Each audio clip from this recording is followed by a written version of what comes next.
बेटे का।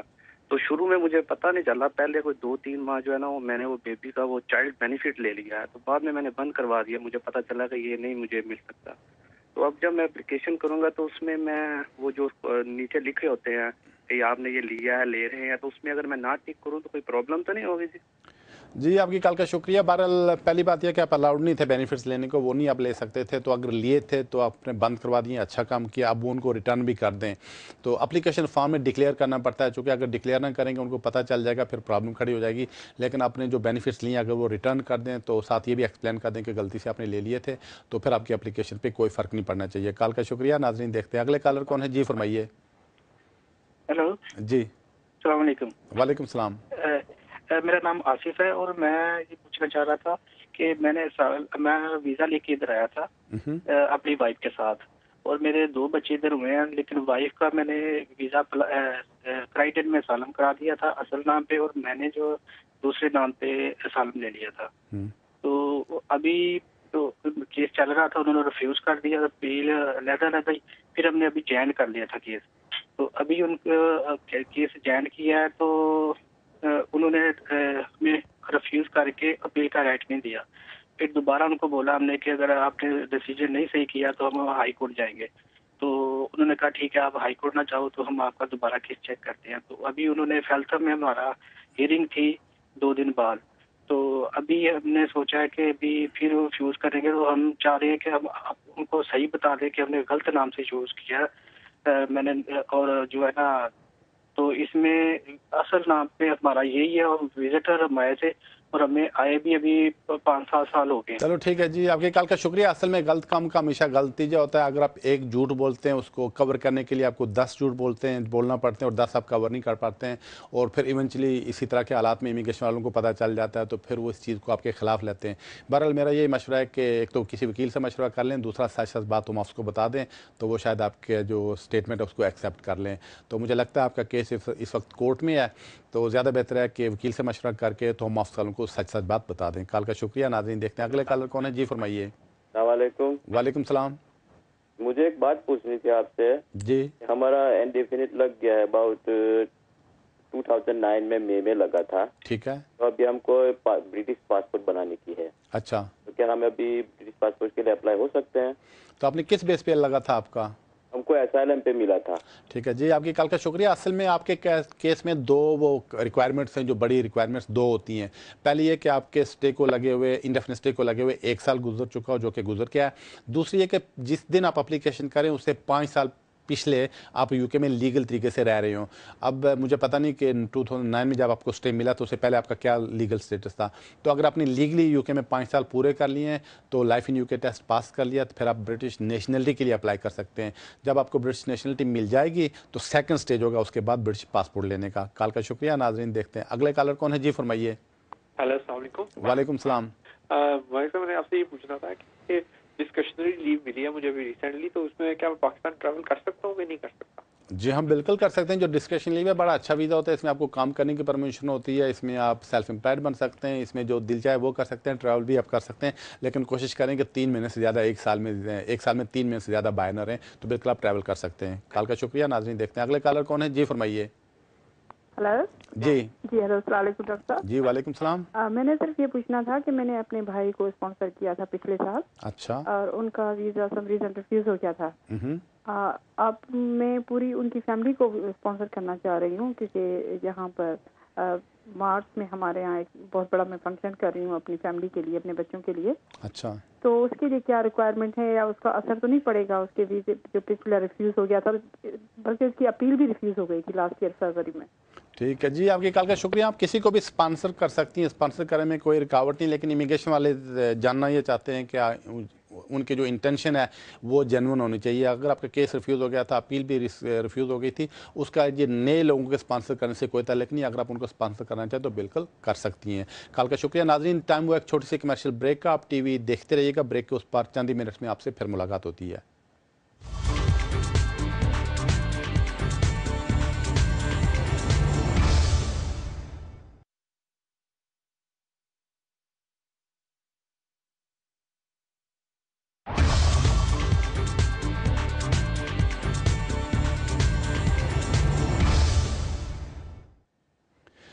Welcome back to the show. नाजरीन, हम कॉल्स का सिलसिला वहीं से शुरू करते हैं जहां पे मुनक़ता हुआ था। देखते हैं हमारे अगले कॉलर कौन है। जी फरमाइए। जी, मुझे लगता है शायद ये कॉलर जा चुके हैं। देखते हैं अगले कॉलर कौन है। जी फरमाइए।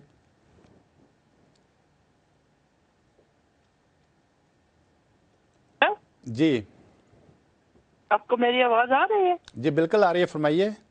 अब मैं इस्लाम से बात कर रही हूँ। एक्चुअली क्या हुआ कि हमने अपनी बेटी को पाकिस्तान से स्पॉन्सर किया था। एक्चुअली वो मेरे हस्बैंड की बेटी है, मेरे हस्बैंड की ये दूसरी शादी है, तो मैंने उनको अपने नाम से स्पॉन्सर किया था, लेकिन होम ऑफिस वालों ने इनकार कर दिया।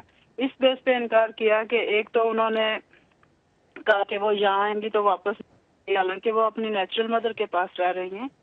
दूसरा ये कि उन्होंने एक बड़ी अजीबोगरीब एलिगेशन लगा दी कि मेरे हस्बैंड की, एक्चुअली वो मेरे हस्बैंड की ना तो बैंक स्टेटमेंट है और ना वो मेरी बैंक स्टेटमेंट है। उन्होंने वहाँ पे एक और नाम कर दिया, मिसेस सफदर कियानी का नाम लेके उन्होंने वो फोर्स कहा कि बैंक स्टेटमेंट है हैलिफैक्स बैंक की। तो जब वो इंक्वायरी करते थे, एक्चुअली वो उस नाम से कोई हमने स्टेटमेंट भेजी नहीं थी, तो वो समझते हैं कि हमने फोर्स दी है स्टेटमेंट। इसलिए उन्होंने ये कहा कि अगर ये फोर्स निकला तो अगले 10 साल तक वो ब्लैक लिस्टेड कर देंगे इस केस को, जो भी। लेकिन हमारे वकील साहब ने भी ये नहीं पढ़ा कि जिस नाम से वो इंक्वायरी कर रहे हैं बैंक में, वो तो नाम एक्चुअली पे था ही नहीं, और जिस पे एलिगेशन लगाई है होम ऑफिस ने। ठीक है, अभी आपका सवाल क्या है? हमारी हियरिंग है फ्राइडे को, और आप बताएं कि इसके बारे में क्या हो सकता है, जबकि होम ऑफिस ने जिस चीज पे एलिगेशन लगाई है उसका सिरे से तो कोई उन डॉक्यूमेंट्स में वजूद ही नहीं था। जी, आपकी कॉल का शुक्रिया। पहली बात तो होम ऑफिस इसमें इन्वॉल्व ही नहीं होता है। आपका जो केस है अपील, आपने उन्होंने अपने कंट्री शायद पाकिस्तान से अप्लाई किया, वो रिफ्यूज़ हो गया, आपने उसके खिलाफ अपील किया, तो होम ऑफिस से इसका कोई ताल्लुक नहीं होता है। अलबत्ता सिर्फ जो यूके बॉर्डर एजेंसी है ये एक अपना वकील भेज देंगे होम ऑफिस में डिफेंड करने के लिए। तो ज़्यादा बेहतर आप अपने बैरिस्टर, किसी अच्छे बैरिस्टर को एंगेज करें जो जाकर आपके सारी बात, आपके जो आपका जो जज होगा आपके अपील में, उसको जाकर सारी बात बताए, फिर आपका जज आपकी बात सुनेगा। बहरहाल जो इमिग्रेशन जजेस होते हैं ये इम्पार्शियल होते हैं, गैर जानबदार होते हैं, इनका यूके बॉर्डर एजेंसी से कोई ताल्लुक नहीं, तो खुले दिल से आपकी पूरी बातें सुनेगा। तो ज़्यादा बेहतर है कोई अच्छा बैरिस्टर लेकर कोर्ट में जाएँ। कॉल का शुक्रिया। नाजरीन, देखते हैं अगले कॉलर कौन है। जी फरमाइए। हाय, मैं बिजनेस ग्रुप से बोल रहा था एक्चुअली। जी, बस 2 क्वेश्चन थे जी। एक तो पहला क्वेश्चन ये कि मेरी वाइफ प्रेग्नेंट है and we expecting baby like some time 3 months time. तो हमने अभी उसके लिए अप्लाई करना है, क्या कहते हैं, सिटीजनशिप के लिए, नेचुरलाइजेशन के लिए इन 2 वीक्स टाइम। तो we are thinking of going for a maternity allowance. अच्छा, ठीक है, उससे कोई फर्क तो नहीं पड़ेगा उसको कोई? पहला क्वेश्चन ये था। दूसरा क्वेश्चन है कि उसको आए अभी 4 साल ही हुए हैं और लास्ट ईयर हमारी बेसिकली वो हो गई थी, पीआर हमारी हो गई थी, तो लास्ट 4 इयर्स हुए हैं। इसका कोई प्रॉब्लम तो नहीं है? आप किसी आंसर पहले दे रहे हैं कि 5 ईयर होना चाहिए इस कंट्री के अंदर, ठीक है, तो कोई फर्क तो नहीं पड़ेगा? और तीसरा ये था क्विकली एज वेल कि she is not working any more from last 3 months because she been pregnant, तो लास्ट कपल ऑफ मंथ्स से जॉब छोड़ दी है। Would that make any difference to the application or not? ठीक है जी। जी, आपके call का शुक्रिया। जहाँ तक पहले सवाल का ताल्लुक है, बिल्कुल अगर वो बेनिफिट्स क्लेम करना चाहती हैं तो बिल्कुल वो अगर प्रेग्नेंट है, मैटरनिटी जो उनको बेनिफिट्स मिलते हैं वो अगर लेना चाहें तो ले सकती हैं, उसमें कोई प्रॉब्लम नहीं है। दूसरी बात कि नेशनलिटी के लिए वो अप्लाई नहीं कर सकती हैं, चूँकि उनके लिए कंडीशन ये है कि 5 ईयर्स यूके में पूरे करके ही अप्लाई कर सकते हैं, उससे पहले अप्लाई नहीं कर सकते हैं। अलबत्ता जब आप ब्रिटिश नेशनल बन जाएँ तो उसके बाद अगर वो अप्लीकेशन करें तो फिर उनके चांसेस हैं, चूँकि अगर किसी की शादी किसी ब्रिटिश नेशनल से हो वो 3 साल के बाद अप्लीकेशन कर सकते हैं। तो अभी वो एप्लीकेशन नहीं कर सकेंगे, आप सिर्फ अपनी एप्लीकेशन कर सकते हैं। कॉल का शुक्रिया। नाजरीन, देखते हैं अगले कॉलर कौन है। जी फरमाइए। जी, हेलो। जी फरमाइए। जी, आवाज आ रही है? जी बिल्कुल आ रही है। जी, मसला ये है ना, मेरा एक अंकल है ना, महमूद नाम है उसका, अफगानिस्तान से है। अब टीवी की आवाज़ थोड़ी कम करें और मुझ से बात करें। जी, मेरा एक अंकल है, वो अफगानिस्तान से है। उसने इधर सालम सीकर है, अफगानिस्तान से है, उसने इधर पनाह ली है। उसका तकरीबन 13 साल 3 महीने हुए हैं इधर तक, और अभी तक उसे मतलब वीज़ा वगैरह कुछ नहीं मिला। मंथली उसे वो साइन करा देते हैं ना, और अभी तक उसका कोई पोजीशन नहीं, बस वेटिंग। बार बार इसे कहता है कि आप वेट पे हैं, और नेक्स्ट मंथ इसे साइन करा देते हैं, और अभी तक 13 साल 3 महीने, बहुत बड़ी बात है। और अभी तक क्या पॉसिबल है, क्या करे बेस्ट थिंग फॉर इसके लिए ना, तो ये बहुत अरसा हुआ है ना, तो क्या हो रहा है आपकी इसकी? ठीक है जी, आपकी कॉल का शुक्रिया। असल में उसे अगर आए हुए काफ़ी अर्सा हो गया तो उसने असाइलम 2007 से पहले अगर अप्लाई की थी, मार्च 2007 से पहले, तो इसका मतलब है कि वो गवर्नमेंट ने एक स्कीम जो निकाली है लेगेसी, उसमें आता है, तो फिर उसका उस केस में केस कंसिडर किया जा रहा होगा। तो वो स्कीम अब बिल्कुल ख़त्म होने वाली आ गई है। 2-3 महीने में जितने भी केसेज हैं सबके डिसीजन कर दिए जाएंगे। तो बहरहाल अगर उसने 2007 मार्च से पहले एप्लीकेशन की थी तो तवक्को की जाती है, उम्मीद है कि 2 या 3 महीने में उसके केस का डिसीजन हो जाएगा। कॉल का शुक्रिया। नाजरीन, अगले कॉलर की तरफ बढ़ते हैं। जी फरमाइए। हेलो जी, अस्सलाम वालेकुम। वालेकुम सलाम। सर जी, मैं यहाँ 5 साल से रह रहा हूँ इस मुल्क में। वर्क परमिट पे आया था, 1 साल का वर्क परमिट था। ठीक है। तो मैंने शादी का केस डाला था, वो रिफ्यूज हो गया था। तो कोर्ट में भी गया, फिर रिफ्यूज हो गया। अब तकरीबन 3.5 साल से जो है मैं रिपोर्टिंग भी कर रहा हूँ। तो मैंने लास्ट ईयर ना वुमेन राइट्स में एप्लीकेशन दी थी, उसका अभी तक कोई जवाब नहीं आया। तो मुझे इन्होंने काम से भी रोका हुआ है। क्या मैं काम कर सकता हूँ अभी या नहीं? जी, आपकी कॉल का शुक्रिया। लीगली मुझे नहीं लगता आप काम कर सकते हो, चूँकि जब किसी की एप्लीकेशन पेंडिंग होती है तो उस वक्त अलाउड नहीं होता काम करने को। दूसरी बात यह कि आप चेक कर लें आपने जो एप्लीकेशन की थी क्या आपने वो फॉर्म कंप्लीट किया था और क्या आपने फ़ी पे की थी। अगर आपने फॉर्म कंप्लीट किया था, फ़ी पे की थी, फिर आपको एक्नॉलेजमेंट एक आ जाती है, वो आपके पास होनी चाहिए। आमतौर पर लोग ऐसा भी होते हैं कि एक एप्लीकेशन लिख कर 2 लाइनों की होम ऑफिस को भेज देते हैं और समझते हैं उनका केस पेंडिंग है। उनका केस पेंडिंग नहीं होता है, बल्कि होम ऑफिस वाले सिर्फ उसी एप्लीकेशन को कंसिडर करते हैं जिसमें उनको पैसे मिले हों, जिसमें एप्लीकेशन फॉर्म कंप्लीट किया हो। ऐसी सूरत में फिर वो एप्लीकेशन को लॉग इन करते हैं, आपको एक एक्नॉलेजमेंट भेज देते हैं। ये चेक कर लें कि आपकी एप्लीकेशन होम ऑफिस में है भी या नहीं है। कॉल का शुक्रिया। नाजरीन, देखते हैं अगले कॉलर कौन है। जी फरमाइए। जी फरमाइए। मेरा नाम खादमा हजूर, मैं 76 ईयर ओल्ड है। अच्छा। और मेरी जी है ना अपना मैं हार्ट पेशेंट है और मैनू अटेंडेंस अलाउंस भी मिलता पे ते मैं बिल्कुल कल्ला है। ਤੇ ਇੱਕ ਖਾਤੂਨ ਹੈ ਜੋ ਮੇਰੀ ਭੈਣ ਦੇ ਬਰਾਬਰ ਹੀ ਹੈ, ਉਹ ਇੱਥੇ ਆਈ ਨੇ ਪਾਕਿਸਤਾਨ ਵਿਜ਼ਿਟ ਦੇ ਉੱਤੇ। क्या मैं ਉਹਨਾਂ ਨੂੰ ਐਜ਼ ਮਾਈ ਅਟੈਂਡੈਂਸ ਰੱਖ ਸਕਦਾ ਹੈ? ਭੈਣ ਵਾਲਾ ਰਿਸ਼ਤਾ ਮੇਰਾ ਉਹਨਾਂ ਨਾਲ। जी, आपके कॉल का शुक्रिया। नहीं, उनको यहाँ पे नहीं रख सकते हैं, चूँकि यहाँ गवर्नमेंट ने एक पूरा महकमा बना दिया हुआ है जिसको सोशल सर्विसेज कहते हैं। उनकी जिम्मेदारी है कि वो लुक आफ्टर करें आपको। चूँकि जब कोई ऐसा रूल कोई नहीं है कि किसी आदमी को आप एज ए अटेंडेंट यहाँ पे रखें, चूँकि गवर्नमेंट वाले ये कहते हैं कि हमने एक महकमा इसी वजह से बना दिया है कि अगर किसी आदमी को परेशानी हो, बीमार है या चल फिर नहीं सकता या खाना नहीं पका सकता, तो आता है कि वो घर पर आपका खाना भी आकर पका सकते हैं, खाना भी आपकी आकर क्लिनिक भी कर सकते हैं अगर आप खुद नहीं कर सकते हैं। तो पूरा एक महकमा बना हुआ है। इस वजह से अगर एक महकमा मौजूद है आपकी खिदमत को, तो फिर वो अटेंडेंट्स को अलाउड नहीं करते हैं यहाँ पे। कॉल का शुक्रिया। नाजरीन, देखते हैं अगले कॉलर कौन है। जी फरमाइए। हेलो। जी फरमाइए। मेरा लंदन से बोल रहा हूँ, मैं कुलविंदर सिंह हूँ जी। मेरे पास ब्रिटिश पासपोर्ट है। मुझे 2.5 महीने हो गए इंडिया से आए को। अच्छा। तो मैं अपने बीवी और बच्चे को कब तक बुला सकता हूँ? आप पहले ओवरसीज थे? हाँ, पहले ओवरसीज से। मेरा जन्म केनिया का। बिल्कुल ठीक है जी, आपकी कॉल का शुक्रिया। असल में आप वही ओवरसीज सिटीजन होंगे तो फिर आपको अब ब्रिटिश पासपोर्ट मिल गया। अब यही है कि यहाँ पे अपने आप को एस्टैब्लिश करें, काम करें। अगर आप 3-4 महीने काम कर लेते हैं, अपने आप को मेंटेन और अकोमोडेट कर सकते हैं, जिससे ये पता चले कि आप अपनी मिसेज को भी यहाँ पे और बच्चों को भी मेंटेन और अकोमोडेट कर सकते हैं, तो फिर आप उनको यहाँ पर बुला सकते हैं। लेकिन शर्त ये आपके पास जॉब होनी चाहिए, आपके पास अकोमोडेशन होनी चाहिए और थोड़ी सी आपके पास सेविंग होनी चाहिए। अगर ये सारी चीज़ें हो तो फिर आप अपनी फैमिली को यहाँ पर बुला सकेंगे। कॉल का शुक्रिया। नाज़रीन, देखते हैं अगले कॉलर कौन है। जी फरमाइए। हेलो, अस्सलाम वालेकुम। वालेकुम सलाम। मेरी आवाज आती है? बिल्कुल आती है। आप सिर्फ मुझसे बात करें और टीवी की आवाज़ थोड़ी सी कम कर दें। ओके। मेरा सवाल ये है कि मेरा हस्बैंड यहाँ विजिटर आया था, 4 साल से रह रहा था और अभी उसको वो पकड़ा गया है, तो उसको साइन करने के लिए बुला रहा है। और मैं भी विजिटर आई थी और यहाँ 1 साल से हूँ और मुझे बेटा भी यहाँ बॉर्न हुआ है। तो क्या अब हम क्या कर सकते हैं? जी, आपकी कॉल का शुक्रिया। आप ऐसा करें, किसी वकील के पास चले जाएं, किसी अच्छे वकील के पास चले जाएं, उनको सारी बात बताएं, तो हो सकता है वो आपकी कोई ह्यूमन राइट्स में एप्लीकेशन कर सकते हो। लेकिन ये डिपेंड्स है आपके अपने सर्कमस्टांसेस पे। सारी बात वकील को बताएंगे, वो आपकी पूरी बात सुन के आपको एडवाइस कर सकेगा आप नेक्स्ट क्या कर सकते हैं।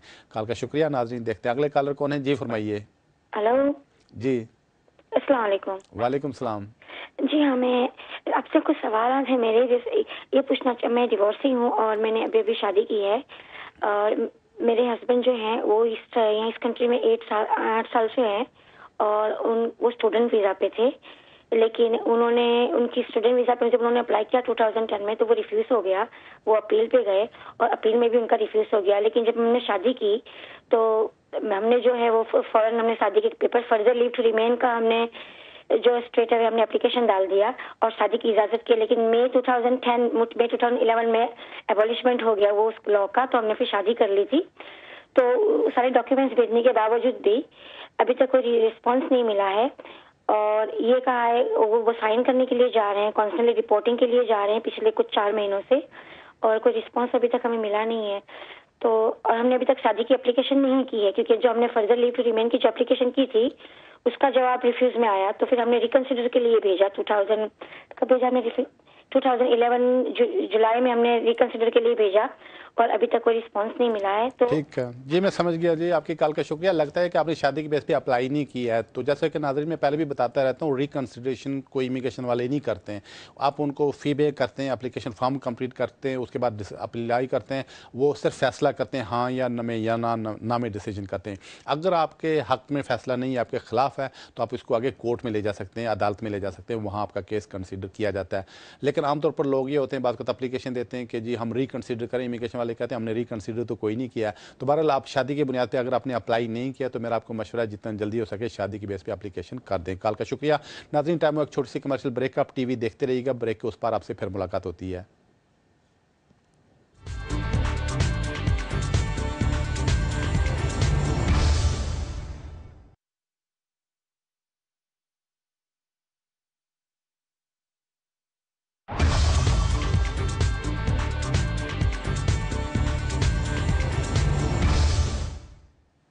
Welcome back to the show. नाजरीन हम कॉल्स का सिलसिला वहीं से शुरू करते हैं जहां से कमर्शियल ब्रेक से पहले छोड़ा था। देखते हैं हमारे अगले कॉलर कौन है। जी फरमाइए। हेलो, अस्सलाम वालेकुम। वालेकुम सलाम। जी डॉक्टर मलिक, मैं आपसे 2 सवाल करना चाहती हूँ। एक मेरा सवाल ये है कि मैं 2010 में आई थी 10 जुलाई को ना। अच्छा। तो मैं अपने शादी के वीजे पे आई थी। अब मुझे डिवोर्स हो गई है और अपील कागज डाल दिए गए हैं। अब ये बताएं कि मेरी अपील कब आएगी, कितना टाइम लगता है इसमें? तो आप शादी करके यहाँ पे आई थी? हाँ जी। आपके पास 2 साल का वीजा था? जी, अब 1 साल होने वाला है, हमारी शादी खत्म हो गई। अब हमने अपील डाली है। अब ये पूछना है कि अपील कब आएगी, और इसके बाद ये कि अब अपील के कागज डाल दिए, अब मेरा रिश्ता उसके साथ खत्म हो चुका है। अब मैं किसी को लाइक करती हूँ, वो भी मुझे करता है। अगर मैं उसके साथ रहती हूँ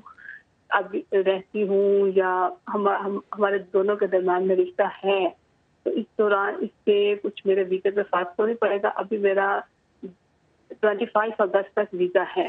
जी आपकी कॉल का शुक्रिया। मुझे नहीं लगता आपने को अपील डाली है, चूँकि अपील पता नहीं आप समझती हैं, यानी अपील होती है जब इमिग्रेशन वाले आपका केस रिफ्यूज़ कर देते हैं, उस फैसले के खिलाफ आप कोर्ट में जाते हैं, कि इमिग्रेशन जज के पास जाते हैं, उसको अपील कहते हैं। मुझे नहीं लगता आपकी कोई अपील है या आपका कोई केस चला है। शायद मुझे लगता है कि आपने कोई डिवोर्स अप्लाई कर दिया। मुझे पता नहीं आपकी सिचुएशन क्या है। दूसरा है कि आपका अभी वैलिड वीज़ा है, चूँकि जब आप आते हैं तो आपको 2 साल का वीज़ा मिलता है। तो अगर आपका जो हस्बैंड है जिसके साथ आपकी अलहदी हो गई, वो अगर आपको रिपोर्ट कर देता है इमिग्रेशन वालों को, फिर वो आपका वीज़ा कैंसिल कर देते हैं। अगर वो रिपोर्ट नहीं करता है तो फिर आपका वीज़ा, जब तक आपका वीज़ा ख़त्म नहीं होता, वैलिड रहता है। चूँकि पूरी बात मैं समझ नहीं पाया, चूँकि अपील तो आपकी हो नहीं सकती, तो ज़्यादा बेहतर आप किसी अच्छे वकील से जाकर मिलें, उनको पूरी बात बताकर उनसे एडवाइस ले लें। कॉल का शुक्रिया। नाज़रीन देखते हैं अगले कॉलर कौन है। जी फरमाइए। सत श्री अकाल जी। जी सत श्री अकाल। अच्छा जी, मैं ना 2 सवाल पूछने तुहाडे कोल जी। एक तो मेरे ब्रदर का ना छोटे का ILR वास्ते भेजा 10 अगस्त का। अच्छा। अजे उन्हों का कोई जवाब नहीं आया। उन्हें जरूर जाना सी इंडिया। ठीक है। ਉਹਦੇ ਵਾਸਤੇ ਅਸੀਂ मतलब जायज काम की कर सकते हैं? एक केड़े बेस पे अप्लाई कीता सी? रिलीजियस वर्कर सी जी। अच्छा ठीक है। अच्छा तो दूसरा सवाल? दूसरा ये है जी, मैं ना लास्ट ਤੁਹਾਡੇ ਨਾਲ ਗੱਲ ਕੀਤੀ ਸੀ, थैंक यू फॉर एडवाइस। मेरा ना इंडेफिनेट हो गया सी। ठीक है। ਤੇ मैं ना ਹੁਣ फैमिली ਨੂੰ ਬੁਲਾਉਣਾ ਚਾਹਨਾ। ਉਹਦੇ ਵਾਸਤੇ ਨਾ ਮੇਰੇ 2 ਬੱਚੇ ਨੇ ਤੇ ਵਾਈਫ है। वाइफ को ना इंग्लिश पास नहीं हो रही ਜਿਹੜੀ ਉਹ, ਕਿਉਂਕਿ ਅਨਪੜ੍ਹ ਆ ਉਹ। ठीक है। कि मैं इदा कर सकदा भी 2 ਬੱਚਿਆਂ ਦਾ पक्के तौर पर अप्लाई करदा ते मिसिस ਦੇ ਨਾਲ विजिटर वास्ते अप्लाई करदा? यही 2 सवाल। जी समझ गए जी, आपके कॉल का शुक्रिया। जहाँ तक आपके भाई का तल्लक है तो ज़्यादा बेहतर ये होता कि आप प्रीमियम रेट पे चले जाते, प्रीमियम सर्विस पे चले जाते, उसमें थोड़ी सी ज़्यादा फ़ी लगती, तो उसी दिन आपके केस का डिसीजन कर देते हैं। बहरहाल अगर अगस्त में अप्लाई किया है तो इमिग्रेशन वाले आमतौर पर 3-1 महीने में इस केस का फैसला करते हैं। चूँकि अब 3 महीने तो हो गए हैं, तो मुझे लगता है एनी टाइम आपके केस का डिसीजन कर देंगे। ज़्यादा बेहतर उनको एक रिमाइंडर भेज दें। जहाँ तक आपके केस का तल्लक है, बच्चों को आप अलग नहीं बुला सकते, वो वाइफ के साथ ही बुलाएंगे। वैसे हमने इस केस को ऑलरेडी गवर्नमेंट ये जो है इस लॉ को ऑलरेडी चैलेंज कर चुके हैं कि ये जो इंग्लिश टेस्ट इन्होंने लागू किया ये ज़रूरी नहीं है, तो होना नहीं चाहिए, ज़रूरी कंपलसरी नहीं होना चाहिए। आप जैसे सर्कमस्टांसेस में या बाकी हालात में ये कंपलसरी नहीं है, बेसिक ह्यूमन राइट्स के खिलाफ है। इसमें हम ऑलरेडी कोर्ट में जा चुके हैं और मुझे लगता है कोर्ट ने हमें एक डेट भी दी हुई है। तो बहरहाल अगले प्रोग्राम में मैं आपको डेट बता दूंगा, देखते हैं अगर शायद ये कानूनी चेंज हो जाएगा। मेरे अपने ख्याल में ये जो लॉ है ये अगेंस्ट ह्यूमन राइट्स है। बहरहाल अगर वो टेस्ट पास नहीं करती हैं तो फिर वो एप्लीकेशन नहीं कर सकेंगी। बच्चों को अकेले आप माँ के बगैर नहीं ला सकते हैं और विजिटर वीज़ा माँ को मिलेगा नहीं। कॉल का शुक्रिया। नाज़रीन देखते हैं अगले कॉलर कौन है। जी फरमाइए। जी मैंने पिछली प्रोग्राम में भी आपको फोन किया था। अच्छा। मैंने लेक्सी में केस डाला था 2 दफा, उन लोगों ने मुझसे तस्वीरें मांगी लेकिन अभी तक कोई जवाब नहीं दिया। तो अभी मैं आपसे पूछना चाहता हूँ कि मैं एमपी के पास जाऊँ या इंतजार करूँ, क्योंकि लोग कहते हैं कि कोई बोलता है कि ये स्कीम खत्म हो गई, कोई बोलते है कि नहीं अभी 2 महीने में खत्म हो जाएगा। और आपने एक प्रोग्राम में बोला था कि जो लेगेसी में लोग रिफ्यूज हो गए या जो इंतजार करे हम उनके कोर्ट में गए थे उनके पीछे, तो आपने बोला था कोई भी वो आएगा तो मैं आपको बोलूंगा, लेकिन अभी तक आपने फिर कोई प्रोग्राम में किसी चीज का जिक्र नहीं किया। चलो मैं समझ गया जी, आपके कॉल का शुक्रिया। तो एमपी के पास जाने का कोई खास फ़ायदा नहीं होता, लेकिन बात का ये होता है कि चूँकि होम ऑफिस के अंदर एक सेक्शन बना है जो एमपी की कॉरस्पॉन्डेंस को, यानी जो एमपी चिट्ठियाँ भेजती हैं उनको डील करता है। इस वजह से बाज़ औक़ात आपको फौरी तौर पर वो जवाब मिल जाता है, लेकिन बारी पे आने पर आपके केस का फैसला होता है। तो मेरा आपको ये मशवरा है कि आप इंतज़ार करें, शायद उसमें महीने 2 महीने में जो लोग बच गए इनके केसेस के जल्दी फैसले हो जाएंगे। जहाँ तक लेगेसी कई केसेस उन्होंने रिफ्यूज़ किए हैं, तो इस सिलसिले में एक लेगेसी फॉर्म बना था, वो हाई कोर्ट में गए हैं। तो हाई कोर्ट में अब हेयरिंग डेट इसकी आ गई है, तो मैं अगले प्रोग्राम में इसकी हेयरिंग डेट बता दूंगा कि कौन सी हेयरिंग डेट है। उस पे जो लेगेसी के जितने भी मेंबरान हैं तो अगर हाई कोर्ट में जाकर देखें उस दिन क्या होता है। तो हमारा यही वर्शन था कि एक अगर स्कीम निकली थी जिसमें अभी होम ऑफिस ने कहा है कि हम 4,55,000 लोगों के केसेस डील कर चुके हैं। अगर उन सबको स्टे मिल गया था तो ये जो बाकी 20,000 या 15,000 या 10,000 बचते हैं इनको भी उसमें स्टे मिल जाना चाहिए था। तो अगले प्रोग्राम में मैं आपको बता दूंगा कि हेयरिंग की कौन सी डेट है। उसको आप अगर हाई कोर्ट में जाना चाहें उस दिन हेयरिंग सुनने के लिए तो बिल्कुल आप जा सकते हैं। कॉल का शुक्रिया। नाज़रीन देखते हैं अगले कॉलर कौन है। जी फरमाइए। जी हेलो। मैंने राइट ऑफ अपील में केस विन की थी। ठीक है। तो 5 बेसिस पे मुझे हाई कोर्ट से राइट ऑफ अपील मिली, तो उसमें मैंने फिर केस विन किया। तो मुझे राइट ऑफ अपील मैंने केस विन किया तो उसके कितने अर्से बाद मुझे वो वीज़ा देंगे? जी आमतौर पर ऐसा होता है कि जब आप एप्लीकेशन करते हैं होम ऑफिस को कोई, तो अगर वो एप्लीकेशन ह्यूमन राइट्स में है तो आपको अपील का राइट मिलना चाहिए, लेकिन होम ऑफिस वाले आजकल अपील का राइट नहीं देते हैं। तो अगर वो नहीं देते हैं तो फिर आपको हाई कोर्ट में जाना पड़ता है। हाई कोर्ट में जाते हैं तो फिर इमिग्रेशन वाले कहते हैं कि जी हमें टाइम दिया जाए, हम इसको दोबारा रिव्यू करेंगे, अगर इसको दोबारा ना करेंगे तो इसको अपील का राइट देंगे। तो आमतौर पर जब वो कंसेंट आर्डर साइन होता है तो उसमें कहते हैं कि 3 महीने के अंदर हम इस केस का दोबारा डिसीजन करेंगे। तो इसमें आमतौर पर 3-1 महीने लगते हैं, तो बाद का 2-4 वीक ऊपर या नीचे भी हो सकते हैं। तो बहरहाल मेरा मशवरा है कि इंतजार करें, तो देखें आपके केस का क्या फैसला करते हैं। हो सकता है आपको स्टे लगा के दे दें, अपील के लिए आपको ना जाना पड़े। कॉल का शुक्रिया। नाज़रीन देखते हैं अगले कॉलर कौन है। जी फरमाइए। वालेकुम सलाम। हेलो जी, बेसिकली मेरी अम्मी का अभी लेटर आया लेगेसी, इसमें तस्वीरें मांगी है उनसे। अच्छा। अम्मी को 5 साल हो गए हैं इस कंट्री में। ठीक तो है। मुझे ये पूछना था अभी ये इनका क्या, ये तस्वीरें मांग के इसके बाद क्या करेंगे और पासपोर्ट कैसे मिलेगा इनको? ये थोड़ा सा मुझे प्रोसीजर समझा देंगे तो बहुत अच्छा होगा। जी आपकी कॉल का शुक्रिया। असल में जो लोग ख़ासतौर पर असाइलम सीकर से जिन्होंने 2007 से पहले एप्लीकेशंस की थी उनको लेगेसी में सबको इंडेफिनिट स्टे मिल रहा है, तो काफ़ी सारे लाखों लोगों को मिल चुका है और कुछ के केसेस अभी पेंडिंग है। तो अगर उन्हें तस्वीरें मांगी तो उसका यही मतलब है कि सब कुछ ठीक है, तो उनको शायद स्टे लगा कर भेज देंगे नेक्स्ट फ्यू वीक्स में। तो अगर उनको वहाँ पे स्टे मिल के लग गया तो फिर उसके बाद इंडेफिनिट स्टे मिलने के 1 साल के बाद बशर्ते कि वो पिछले 5 साल में यूके में लीगल तरीके से रह रही हूँ तो फिर वो ब्रिटिश नेशनलिटी के लिए अप्लाई कर सकेंगे। उसके बाद फिर उनको ब्रिटिश पासपोर्ट मिलेगा। फिलहाल अगर तस्वीरें भेजी हैं तो मेरा मशवरा है कि आप इंतज़ार करें जब तक उनका स्टे नहीं लगता। कॉल का शुक्रिया। नाजरीन आज की मुलाकात बस इतनी, 1 घंटे का वक्त बड़ी तेज़ी के साथ गुजर गया। जितनी ज़्यादा कॉल ले सकता था ली, लेकिन फिर भी अगर आपकी कॉल नहीं मिल सकी हो या कॉल का चूँकि काफ़ी सारा रश होता है तो बिल्कुल अगले हफ्ते अगले संडे की सह पर 5 बजे मैं यहीं हूँगा। उस वक्त तक के लिए मुझे इजाज़त दीजिए। रब रखा।